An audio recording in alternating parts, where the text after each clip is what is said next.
Mohan సనప్ Tippana village గుంజేటి. But ఏంటంటే ఇది మన హద్దూర్ విలేజ్ నుంచి గుంజేటి అండ్ రామ్తీర్థ్ వసల్లి అండ్ ఒడ్డి శంషలాపూర్కి రవాణా సౌకర్యం వల్ల ఇది చాలా కాలంగా రోడ్ అండ్ శాంక్షన్ అవుతుంది. బట్ ఏంటంటే ఇది శాంక్షన్ అవ్వడం వల్ల ఈ బడ్జెట్ అనేది వేరే విలేజ్కి తీసుకెళ్ళి రోడ్డు శాంక్షన్ చేస్తున్నారు. మా విలేజ్కి ఈ రోడ్ అనేది శాంక్షన్ చేయవట్లే. ఎందు గురించి మా విలేజ్లో చాలా లీడర్లు ఉన్నారు, మా ఇక్కడ నేలకొండ మండలంలో చాలా లీడర్లు ఉన్నారు. బట్ ఇది పట్టించుకోవట్లే. ఎందు గురించి బట్ ఏంటంటే హద్దూర్ విలేజ్లో గవర్నమెంట్ కాలేజ్ ఉంది, గవర్నమెంట్ హై స్కూల్ ఉంది.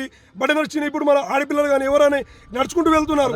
ఇది సౌకర్యం ఉంటేనే కదా ఆటోలు కానీ బస్సు కానీ ఏదైనా సౌకర్యం ఉంటుంది. ప్రతి ఒక్కరు స్కూల్ పోవాలన్నా, హై స్కూల్ పోవాలన్నా, కాలేజ్ పోవాలన్నా, చిన్నపిల్లలు ఎవరు పోవాలన్నా హద్దూర్కే వెళ్ళాలి. బట్ ఏంటంటే నడుచుకుంటూ వెళ్తున్నారు. ఇప్పుడు ఏంది బట్ ఏంటంటే ఇప్పుడు ఉండే సిచ్యువేషన్ ఎట్లుంటుంది, అమ్మాయిలకు కానీ ఎవరు కానీ ఎట్లుంది, జడ్పీటీసీ ప్రతి ఒక్క ఎంపీ మా మండలికి సంబంధించిన వాళ్ళు ఈ రోడ్ ఎందుకు అలా కాకొచ్చింది, ఈ రోడ్ అనేది శాంక్షన్ చేయండి అంతే. టీడీపీ ప్రభుత్వంలో వేసిండ్రు, అది అంతకే ఆగిపోయింది. మళ్ళీ తర్వాత రూలింగ్ పార్టీ మళ్ళీ ఒకటి వచ్చింది, అది భిన్న బడ్జెట్ తీసుకొని వేరే దిక్కేసిండ్రు. మళ్ళీ కాంగ్రెస్ వచ్చింది, బడ్జెట్ ఉన్నదో లేదో తెలియదు. కానీ రేవంత్ రెడ్డి చాలా మంచి పని చేస్తున్నాడని అందరం కలిసి ఉన్నాం. గ్రామం నుంచి చెందిన గంగాధర్, నేను ఆటో డ్రైవర్ని. ఈ రోడ్కు 5 నిమిషాల రోడ్ అండి, కానీ ఈ రోడ్డును ఒకసారి చూపించండి. అర్ధగంట పడుతుంది వెళ్ళడానికి. ఒక ఆంబులెన్స్ వెళ్ళినా ఆ మధ్యలోనే చనిపోయే వ్యక్తులు ఉన్నారు, 2 చనిపోయారు కూడా. ఈ ఆంబులెన్స్ తవ్వసక్కలేగా ఇది పిల్లలు కూడా వెళ్తున్నారు.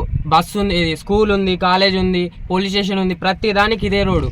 ఇది చేపిస్తే మంచిగా. చాలాసార్లు శాంక్షన్ అయిందని పెద్దలు చెప్పారు, ప్రతి ఒక్కరు చెప్పారు, కానీ ఒక్కసారి కూడా శాంక్షన్ కాలేదు.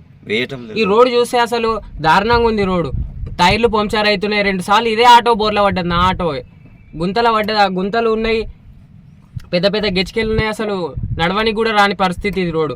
ఒక ఆటో వెళ్తే పక్కన దుమ్ము మాత్రం చాలా లేస్తుంది, ఒక అంబులెన్స్ వెళ్ళదు, ఏం వెళ్ళదు. చాలా దారుణంగా ఉంది రోడ్డు. దయచేసి పెద్దలందరికీ విజ్ఞప్తి చేస్తున్నా, మా రోడ్ శాంక్షన్ చేసి మా ఊరికి రావణ సర్కార్ని కల్పించగలరని కోరుతున్నాను. విలేజ్ గుంజేటి రైతు హక్కుల సాధన సమితి కార్యవర్గ సభ్యుని.